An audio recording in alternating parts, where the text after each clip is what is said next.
Ini adalah Taman Suropati, salah satu dari sedikit taman kota di Jakarta.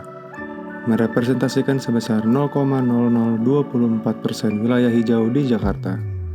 Tentunya, masih banyak ruang hijau lain yang tersebar di daerah Jakarta. Tapi, apakah sudah cukup?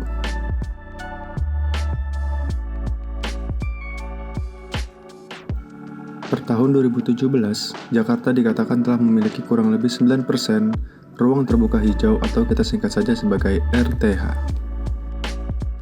Akan tetapi, ada pun sumber lain yang mengatakan bahwa RTH di Jakarta hanya sebesar 5,18% saja.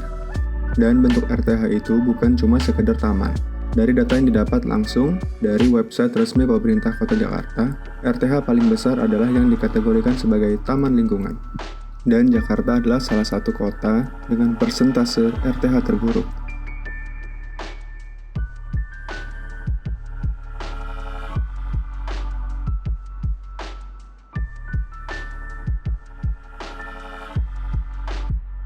Apalagi, kepadatan penduduk Jakarta jauh melebihi kota-kota lain yang menjadi pembanding.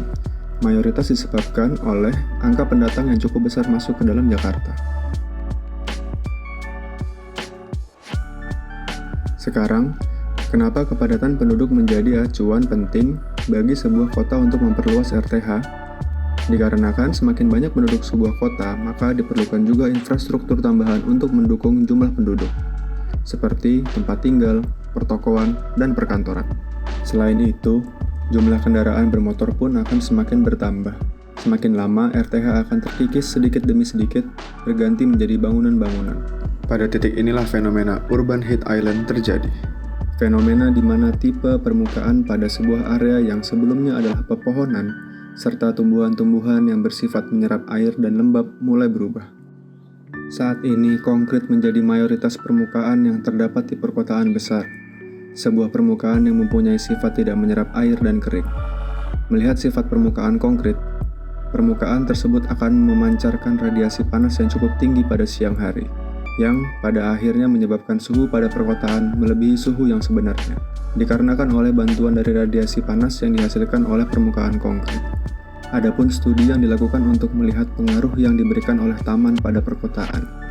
Jadi, mudahnya, semakin banyak pepohonan dan tanaman pada sebuah kota, maka suhu pada area tersebut akan menurun, yang pada akhirnya memberikan kenyamanan bagi penduduknya.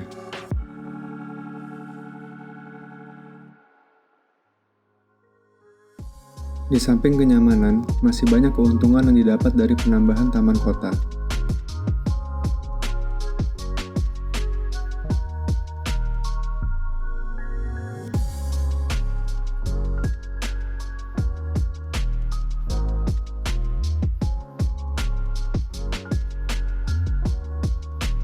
Terdapat 3 hal yang sepertinya perlu diperhatikan. Pertama, tempat pemakaman umum secara tidak langsung mungkin masuk ke dalam kategori RTH. Akan tetapi, TPU-TPU tidak memberikan benefit yang maksimal seperti taman kota. Kedua, efek dari pepohonan hanya akan dapat dirasakan secara langsung apabila pepohonan tersebut ada di sekitar kita. Jadi, apabila sebuah kota mengambil langkah untuk memperluas RTH di tempat lain yang sangat jauh dari kota, maka tidak akan ada efeknya. Yang terakhir, ada baiknya apabila kota kita telah mempersiapkan diri untuk melawan pemanasan global yang sudah mulai terjadi di dunia ini.